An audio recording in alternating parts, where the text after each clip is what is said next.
بھی کہ یہاں سوال استفسار کے معنی میں ہے، بلکہ دوسری جگہ تو ہے ہی طالبت، انہوں نے طلب کیا، نصیبہ اپنا حق، طالبت. اور اس بنیاد پر جو سب سے پہلے لفظ ہیں ان میں جو حدیث نمبر 392 ہے کہ سالت ابا بکرن بعد وفات رسول اللہ صلی اللہ علیہ وسلم ان یقسم لہا میراثہا، کہ انہوں نے یہ مطالبہ کیا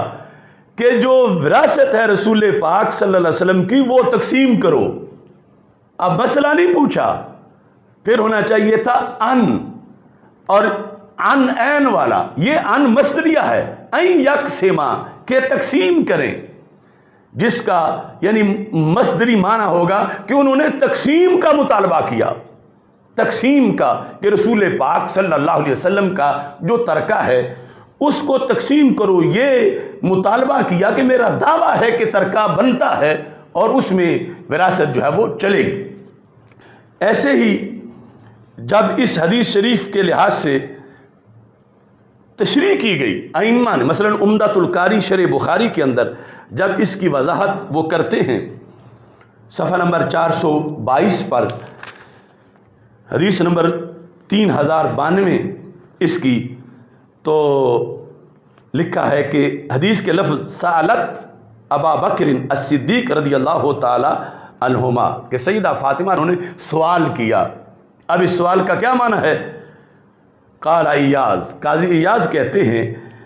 کہ طول قوم طلب فاطمہ میراثہا من ابیہا، کہ سیدہ فاطمہ رضی اللہ تعالی عنہا نے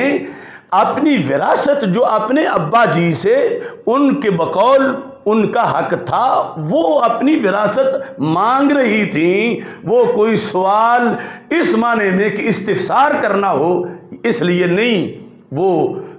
گئی تھیں جانے والے قول میں یا کسی کو بھیجا تھا، تو اس کے اندر یہ پہلو نہیں تھا کہ مجھے مسئلے کا پتہ نہیں، جاؤ مجھے مسئلہ پوچھ کے لے لا دو، بلکہ وہ اپنے بقول اپنے اجتہاد میں اپنی دلیل کی روشنی میں وہ یہ بات طے کیے ہوئے تھیں کہ میرا حق ہے اور میں وہ حق مانگ رہی ہوں، نہ یہ کہ وہ مسئلہ پوچھ رہی تھیں کہ اس سلسلہ میں حکم شرعی طور پر کیا ہے. یہاں یعنی بتا دیا کہ اگر سوال کے معنی میں ہوتا، یہاں سوال تو طلب سے اس کا ترجمہ نہ ہوتا، اور پھر آگے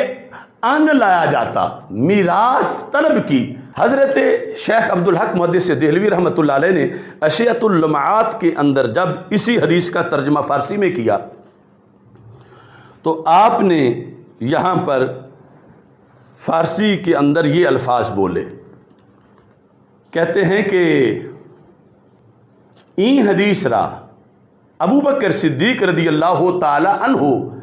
در وقت طلب کردنے فاطمہ الزہرا رضی اللہ تعالی عنہا میراث را روایت کردہ، کہ یہ حدیث لا نورث ما ترکنا صدقہ، یہ حضرت ابو بکر صدیق رضی اللہ تعالی عنہ نے اس وقت روایت کی کہ جس وقت حضرت سیدہ فاطمہ رضی اللہ تعالی عنہا سرکار دو عالم صلی اللہ علیہ وسلم سے جو ان کو وراثت کا حصہ ملنا تھا اس کو طلب فرما رہی تھیں اور اس کا دعویٰ کر رہی تھی. تو 14 صدیوں میں ایک بھی امام اس طرف نہیں ملے گا جہاں آج طاہر القادری پوری قوم کی آنکھوں میں دھول جھونکنے کی طرف جا رہا ہے اور اس خیانت سے بھی لوگوں سے داد لینا چاہتا ہے. یہاں پر استفسار نہیں، دعویٰ ہے، مطالبہ ہے، اور مطالبہ اس طرح کا نہیں جو آرینی میں ہے. مطالبہ وہ ہے کہ جو اپنا حق ثابت شدہ اپنے نظریات کے مطابق اس کا مطالبہ کرنا ہے. لہٰذا اب سوال ہو تو وہاں تو خطا کا امکان ہی نہیں کہ سوال جو ہے وہ انشاء ہے، تو یہ تو سوال ہے ہی نہیں، یہ تو خبر ہے، ایک دعویٰ ہے، اور دعویٰ کا تعلق جملہ اخبار سے ہے، زمرہ اخبار سے ہے. جب کوئی کہتا ہے یہ کتاب میری ہے تو یہ دعویٰ ہے، یہ خبر ہے. جب کوئی کہتا ہے یہ قلم میرا ہے، یہ دعویٰ ہے، یہ خبر ہے، جب وہ فرما رہی تھی فدق میرا ہے، یہ دعویٰ ہے، یہ خبر ہے، اب اس کے دو پہلو ہیں، یا حقیقت میں بھی ہے یا حقیقت میں نہیں ہے، تو اس بنیاد پر یہاں جو ہے وہ صورتحال ساری لاگو ہوگی جو 14 صدیوں میں اکابر ائمہ کرتے آئے ہیں، اور جس موقف پہ آج اللہ کے فضل سے ہم کھڑے ہیں، اور جس نے نہ قرآن سے خیانت ہوتی ہے نہ حدیث سے، اور پھر اس موقف کے مطابق عظمت سیدہ زہرا رضی اللہ تعالی عنہا بھی سلامت ہے، جس پر وہ خوش ہیں، وہ اس سے ناخوش ہیں کہ انہیں کوئی معصوم مانے، وہ یہ سمجھتی ہیں کہ یہ شان میرے ابا جی کی ہے،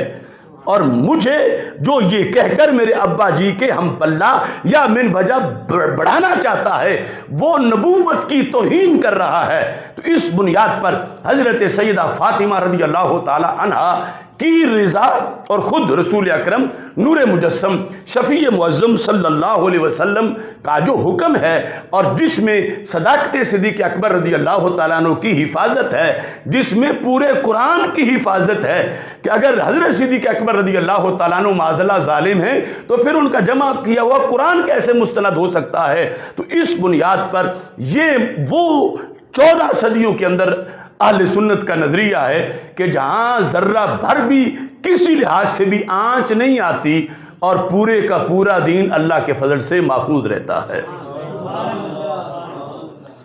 اب اس کے اندر کچھ لوگ یہ سوال کرتے ہیں، چونکہ اب یہ سارا اس پر موقف ہے کہ اجتہاد تھا ہی نہیں، تو اس پر جو ہم تفصیلاً گفتگو کر چکے ہیں وہ جو آپ اس کو سن لیں گے، صاحبزادہ محمد طیب نقشبندی صاحب جو ان کی برہان القرآن کے لحاظ سے انہوں نے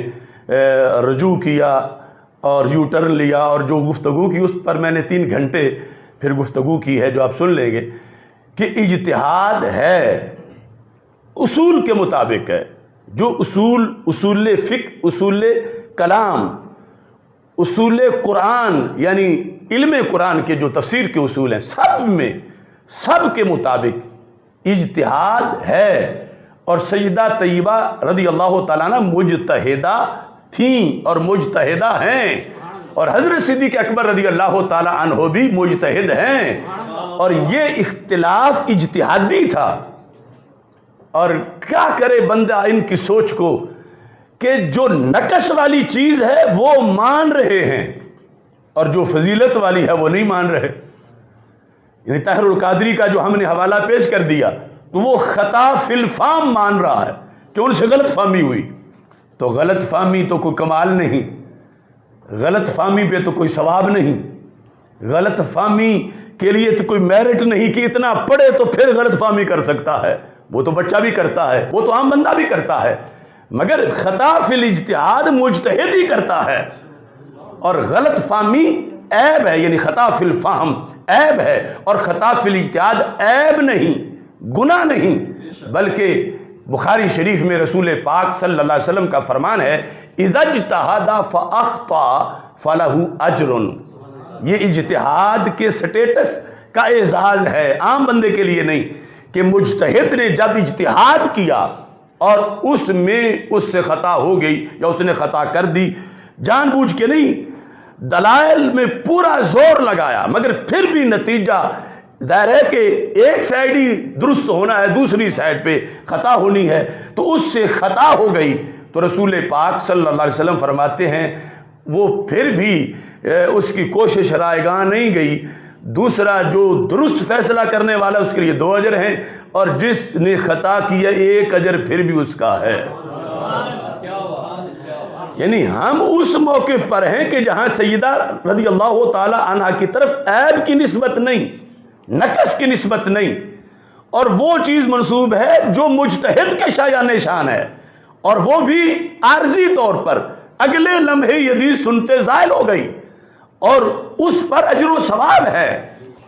اور ان لوگوں کی تقریریں سن لو یا ان کے وہ تحریریں دیکھ لو، اس میں سیدہ پاک کے کھاتے میں وہ چیز ڈال رہے ہیں جو بالیقین عیب ہے، بچہ اس کو عیب سمجھتا ہے، اور اس کے لیے یہ نہیں کہ سارے قرآن کا ماہر ہو اور ساری احکام کی حدیثیں بھی اس کو آتی ہوں اور پھر اس کے عمل کو غلط فہمی کہیں گے. نہیں، وہ تو عام بندہ جیسا بھی ہے، جتنا ان پڑھ ہے، وہ کہے گا مجھے غلط فہمی ہو گئی ہے. مگر جو خطا فی الاجتہاد ہے، یہ تب کسی کا منصب بنے گا پہلے مجتہد ہوگا تو پھر یہ منصب بنے گا. تو یہاں اجتہاد تھا، تو اس اجتہاد کے لحاظ سے اس پر امت کا اجماع ہوا، جس کو سینکڑوں ہمارے اکابر نے لکھا ہے کہ وہ اجتہاد جو تھا اس میں حق پر حضرت صدیق اکبر رضی اللہ تعالیٰ عنہ تھے. یہ پیر میر علی شاہ صاحب نے بھی کہا کہ یہ مولا علی بھی مان گئے کہ حق یہی ہے، اس لیے تو اپنے عہد حکومت میں، عہد خلافت میں انہوں نے وہ فیصلہ نہیں بدلا جو حضرت صدیق اکبر رضی اللہ تعالی عنہ کا تھا، کیونکہ اس کو مانا ہوا تھا، حق مانا ہوا تھا، تو اب کیسے تبدیل فرما دیتے. تو یہ یعنی اصل کے اندر صورتحال ہے. اور اس میں یہاں سے جو کچھ لوگ کہتے ہیں، پہلے تو یہ پھر ثابت کرنا پڑے گا کیا وہ مجتہدہ تھیں. یہ باقاعدہ لوگوں نے کہا ہے، آن دا ریکارڈ ہے کہ تم جس سمت ہو کہ خطا اجتہادی ہے تو پہلے تو ان کا مجتہد ہونا ثابت کرو. تو میں نے کہا یہ ہے مقام افسوس، اگر رسول اکرم صلی اللہ علیہ وسلم کے بدن مبارک کا ٹکڑا وہ مجتہدہ نہیں تو پھر مجتہد ہوگا کون. اور اس سلسلہ میں ایک غلط فہمی لوگوں کو ہوتی ہے، وہ بھی میں اس دلیل سے دور کرنا چاہتا ہوں کہ جس وقت اجتہاد کسی مسئلے کے اندر چل رہا ہے اور مجتہد اجتہاد کر رہا ہے، اس مسئلے میں اس کا مجتہد ہونا ضروری ہے. یہ نہیں کہ پورے دین کے لحاظ سے وہ اجتہاد کے منزل پہ قائم ہو، اس مسئلے کے لحاظ سے بطور خاص وہ اتنا سپیشلسٹ ہو کہ اس کے سارے پہلو اس کو پتہ ہوں. تو اس سے بھی کام چل جاتا ہے، اس پر بھی، اس عمل پر اجتہاد کا لفظ بولا جاتا ہے. تو یہ جو تیسری جلد ہے روضۃ الناظر و جنت المناظر، اس کے صفحہ نمبر 963 پہ یہ لکھا ہے وَلَيْسَ مِنْ شَرْطِ الْإِجْتِهَادِ فِي مَسْأَلَةٍ بُلُوغُ رُتْبَةِ الْإِجْتِهَادِ فِي جَمِيعِ الْمَسَائِلِ، کہ کسی ایک مسئلہ کے اندر اجتہاد کی شرط پائی جانا کسی بندے کے اندر، اس میں یہ نہیں کہ بلوغ رتبۃ الاجتہاد فی جمیع المسائل، اس کو سارے مسائل میں ہی اجتہاد کا سٹیٹس حاصل ہو، یہ شرط نہیں. اگر ہو جائے تو نور علی نور ہے، لیکن اگر نہ بھی ہو تو جو مسئلہ زیر بحث ہے اس میں جب اس کو سٹیٹس اجتہاد کا میسر ہے تو یہاں پر اختلاف کو اجتہادی اختلاف کہا جائے گا، اور یہ اجتہاد ہوگا، اور اس کے لحاظ سے آگے پھر نتیجہ جو نکلے گا وہ نتیجہ یعنی ایک طرف مصیب ہوگا کہ جو ثواب تک پہنچا ہے، اور دوسری طرف وہ ہوگا کہ جس کو خطا کے ساتھ تعبیر کیا جائے گا. تو یہ جو قول میں پیش کر رہا ہوں لیس من شرط الاجتہاد فی مسئلۃ بلوغ رتبۃ الاجتہاد فی جمیع المسائل، کہ جس مسئلے میں اجتہاد ہو رہا ہے اس کے لحاظ سے اس بندے میں شرط اجتہاد پائی جائے. یہ ضروری نہیں کہ اس کو جمیع مسائل کے اندر مجتہد ہونے کا درجہ حاصل ہو، بل متا علم ادلۃ المسئلۃ الواحدۃ وطرق النظر فیہا، بلکہ جب وہ بندہ ایک مسئلے کی دلیلیں جانتا ہے اور اس میں غور و فکر کے طریقے جانتا ہے صرف ایک مسئلے میں. اب یہ تو ظاہر ہے کہ جب اجتہادی کیفیت ایک میں ہوگی تو وہ کوئی ان پڑھ تو نہیں ہوگا کہ اسے قرآن نہیں آتا، اس کو حدیث نہیں آتی. فَهُوَ مُجْتَهِدٌ فِيهَا، کہ جب ایک مسئلے کے اندر اس میں اجتہاد کی صلاحیت ہے اگرچہ جمیع مسائل میں نہیں، فَهُوَ مُجْتَهِدٌ فِيهَا، تو اس مسئلے کے لحاظ سے اسے مجتہد ہی کہا جائے گا. اور اگر جمی کے لحاظ سے ہو تو پھر نور علی نور ہے۔ اور یہاں میرا یقین ہے کہ سیدہ طیبہ فاطمۃ الزہرا رضی اللہ تعالی عنہا مجتہدہ تھیں جمی مسائل کے لحاظ سے، چونکہ وہ تو آگے وقت نہ ملا، چونکہ جوں لمبی عمر تھی جن کی، ان سے سوال پوچھے گئے، انہوں نے